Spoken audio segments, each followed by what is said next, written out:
Welcome back. This Tuesday, President Obama will deliver his final farewell speech from his hometown of Chicago. The big question now, where will he go down in presidential history? Here to react, Brunel Donald-Shea. She's on Donald Trump's inaugural committee, and Democratic strategist Brian Benjamin.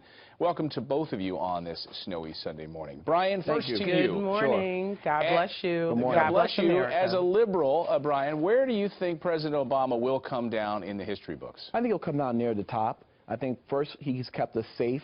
That's a big deal. I mean, he captured Osama bin Laden, has brought down some of these wars in Iraq, obviously, and Afghanistan. And he's been a president who obviously has helped to increase jobs in our country. We're going on a 78 straight month streak. Unemployment is under 5%.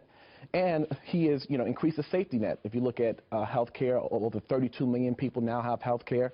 And he's done it without scandal, which has been the best in decades, as has been reported to me. So I think when you look at him over the broad spectrum of issues you're concerned about, he's been a really good president. Brunel, okay, so safer around the world, expanded health care, and we're safer here at home. And increased jobs. And increased jobs. You buy that, Brunel? Absolutely zero no. What I would say is this. You cannot plant tomatoes and think you're going to reap peppers.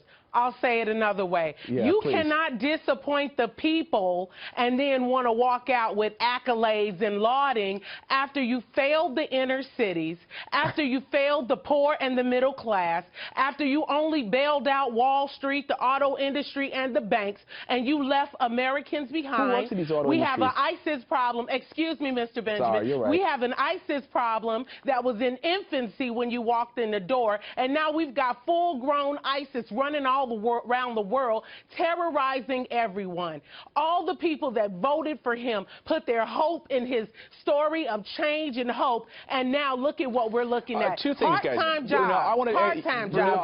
Not living wage jobs. Record unemployment. Brunel, I want to ask you on the ISIS question. Part-time jobs, not living wage. 1 second. I want to ask you on the ISIS question, Brunel, and then Brian, I want to ask you on the inner city question. Sure. So, Brian, first to you. Sure. Chicago. He's giving a speech in Chicago. Sure. We've seen record murders in Chicago. Absolutely. Ground zero for black youth unemployment in this country. A disaster by all accounts.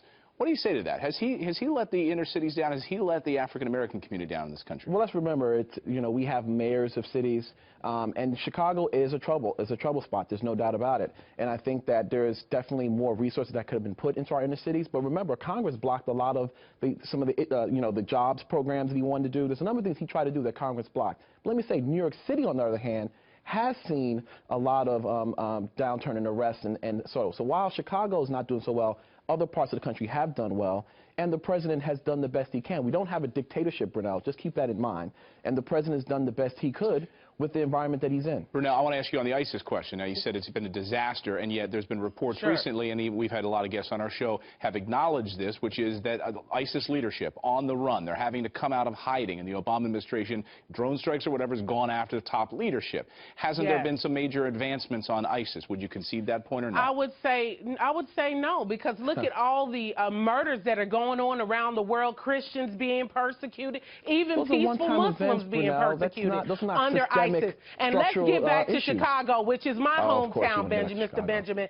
Chicago, we have bodies piling up in the morgues. We have children being killed on the streets, in the prisons. What I would say is this. You cannot, it doesn't matter. That's his buddy and that is his friend. And you endorsed that mayor to Chicagoans, and we believed you, and another travesty and disaster has befallen our city. Excuse me, Mr. Benjamin, I let you talk. Go ahead. And what I would say is this as well. With respect to the respect and the people that put him into office, all we asked you to do was keep your word. You said hope. You said change. And in Chicago, we have despair and Brian, last word. We got 10 hopelessness. seconds left before satellite cuts us off. That's scandal. What are you talking about? There's no scandals. The president has been a good president in spite of what Brunel's trying to spew.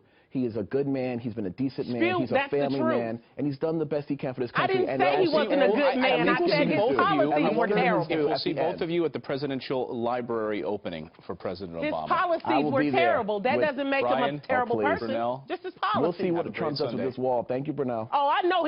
Trump's about to take care of the business, he needs to pay for it himself. I can tell you that. Thank you, guys. Have a great Sunday. You're going to see results. Okay, results. Yeah. Get ready. Get your popcorn and your drink. Have a great Sunday, everyone.